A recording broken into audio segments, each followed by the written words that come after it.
here we go. So we're on a 50cc or something. Look at that terrible road, snow and water. I think we've talked about this one already. Just lost traction. This is just something that can happen. This is why you wear full gear. Be a smart rider. We're just gonna move on. So right here, we're in a Honda Grom with Michael Chalkins. Did a nice little loopity-loop. Went over 12 o'clock. Go ahead and put our side stand down like it's a bicycle. That's kind of weird. But this is why you wear full gear. One of the biggest things that I see a lot of people doing is when they loop it, they hit their ass first. Now, that's pretty typical. Hitting your tailbone, your coccyx, you can easily break it. You're going to have bladder issues. You're going to have defecation issues. You're going to have back pain. You're not going to be able to sit down for weeks and weeks and weeks without having tremendous pain. And it's going to take forever to heal up. And it might not heal up right. So you got to be very careful with that. There's no armor or protection. So it's a very high-risk thing when you do wheelies. All right, so Petra on the road caught this biker off guard. I think we talked about this one before. It's a brand new rider. There's the Petrol on the road. Caught him. I did an AAR before, and I mistakenly thought that he just made a screwed up mistake as a beginner rider. It was just the oil on the ground. Terrible, terrible stuff. Renzi, just keep these things going. Put them all together, these short ones. You broke your ass for a 20 riding a toboggan. Couldn't sit properly for about 2 months. Woo! All right, so 50cc Vespa riding around, having some fun in Australia. Where were you going with that? Where were you going? You not paying attention? He wasn't paying attention. He was not paying attention. We can keep these ones going. So we're riding, not looking around, and we go off the road. Oh man. So you can have the best skills in the world, but if you're not recognizing these hazardous situations or looking at the road, look what happened. All right, CRF 450X, having some fun in a pretty much enclosed area. Failed. Hopefully no injuries. Get back up, try it again. Get better and better and better at it.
Can I get some help pick it up? Pick it up? Yeah, sure. Smith, give me. Fuck. Oh. You okay? Yeah. Be careful. Yeah. Good to go? Yep.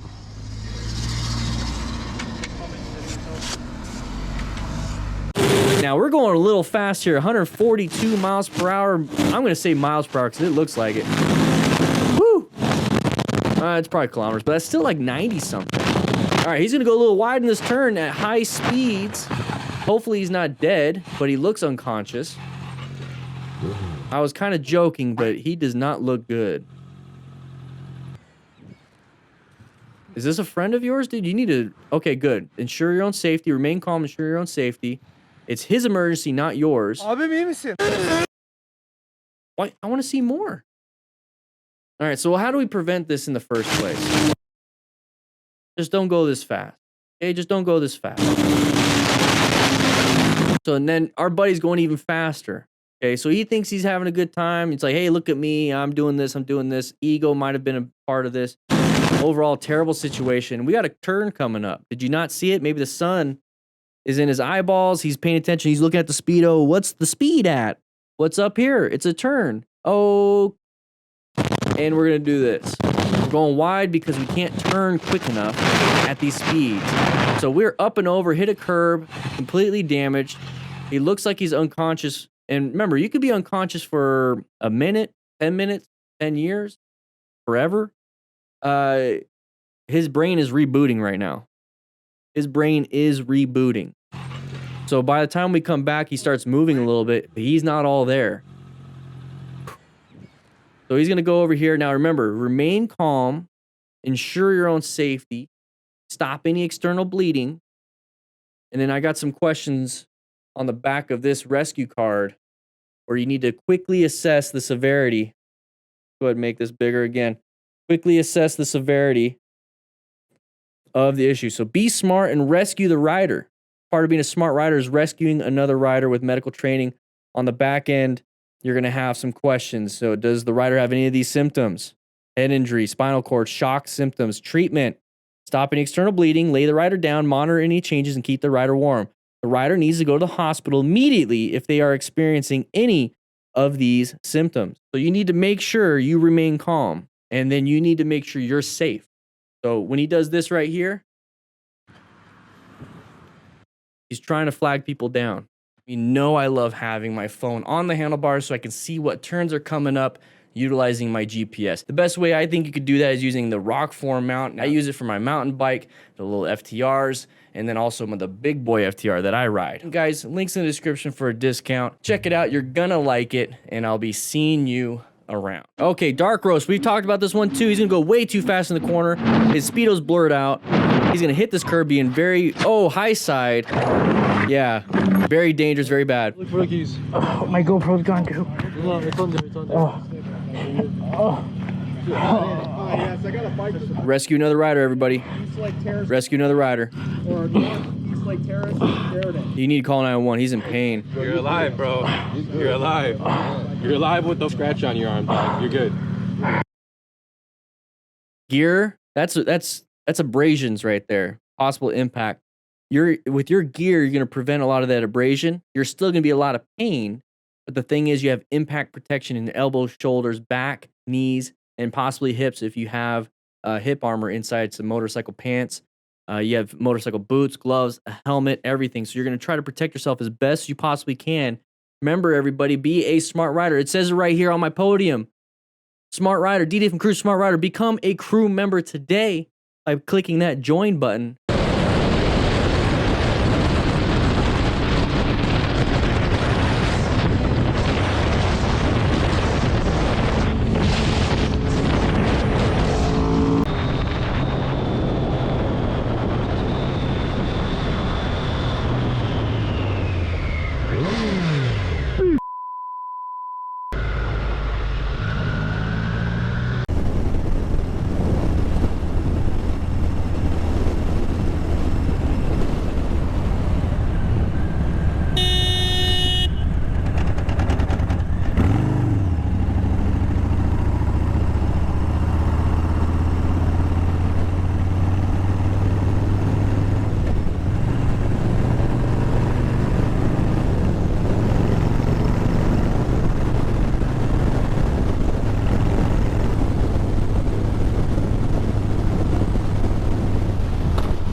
We're going to go through here. Whoa!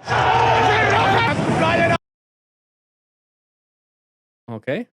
All right, so we're going through, that was weird. We're going through the corner right here. We're going to be applying a lot of brake pressure. You saw the jostling of the bike right there. A lot of bad inputs into the motorcycle, a lot of braking. Now that person in front right there might have been going a little too fast and he's trying to navigate that, but blind curves, seeking out recognizing, you need to pay attention to these crazy, crazy things. So a little bit jostling and we dumped the bike, too much front brake pressure. We dumped the bike. We lost traction because we tried to stop the wheel and the wheel needs to turn in order to keep moving forward. Whew. Thankfully, he's got full gear. I don't know where the crowd's coming from, but he's got full gear. Hopefully no major injuries, but that bike is a little bit damaged. Hopefully we can get that fixed. All right, so let's watch this one, Alberto. Seems like you follow a lot of people that crash. Here we go. Same thing. Maybe gravel on the road. Trying to turn a little bit in too hard, but you see how it was almost vertical and then it fell down? The only way that can really happen is if you lose traction immediately. On a low side, you're going further and further and further and further, and then it kind of slides out from you. On this one, it's like almost vertical, and all of a sudden, boop, dumps it. Let's watch it one more time. Ay, chichi. So rolling, impact. Every time you roll, impact. That's why you have this gear. So hopefully he's going to be fine. So lane filtering a little bit, going a little bit too fast. What's going to happen here? Whoa, way too fast for this. Conditions are no.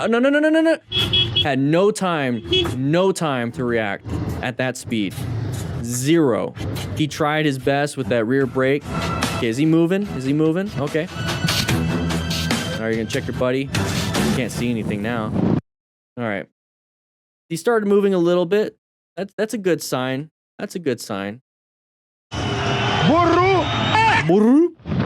All right, so we're gonna be riding around, going a little crazy through lane filtering. We're not wearing full gear. We're not wearing pretty much any gear other than a helmet. You saw how easy it was to take it off. Maybe it's not even strapped in.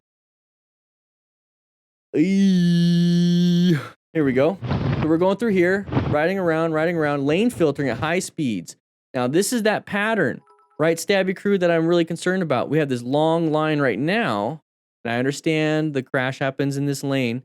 Long line, big open lane right here. So right now, the hazard is anybody from here moving over. But let's take a look at what happens, okay? So we're going really fast through here. Now, we got that car right now going in front of him. This is the moment we just perceived it. Hopefully, he perceived it a little bit sooner, but now he's going to react. I barely had time to even apply the pause button, which is the space bar for the YouTubes.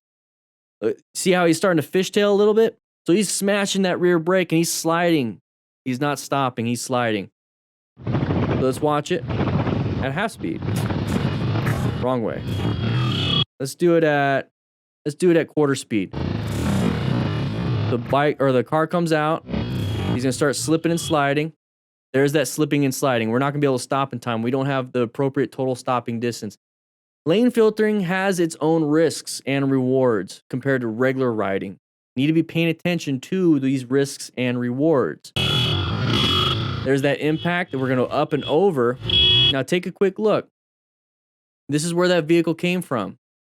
Went over here to an open lane because this lane was stopped. Everybody stopped. If somebody can find a spot to go in, they're going to go. That's what these guys are doing. Lane filtering. Hey, the spot's in between the cars. I'm going to go. That's what's happening here.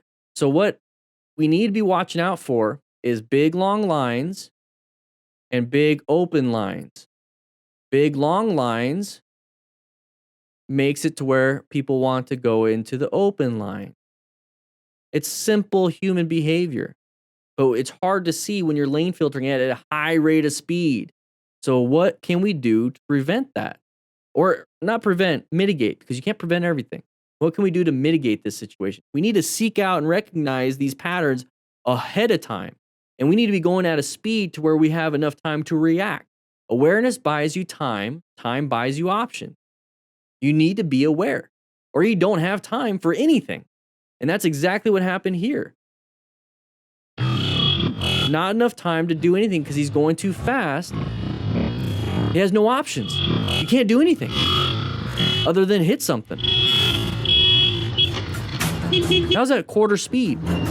So yeah, filter at lower speeds. If you feel everyone here is stopped, and I'm going to use miles per hour. Everyone's going 0 miles per hour. All these cars right now are going 0 miles per hour. If you go 10 miles per hour, you're already getting where you need to go faster than everybody else is. Go 15. Okay, cool. You're going 15 miles per hour faster than traffic.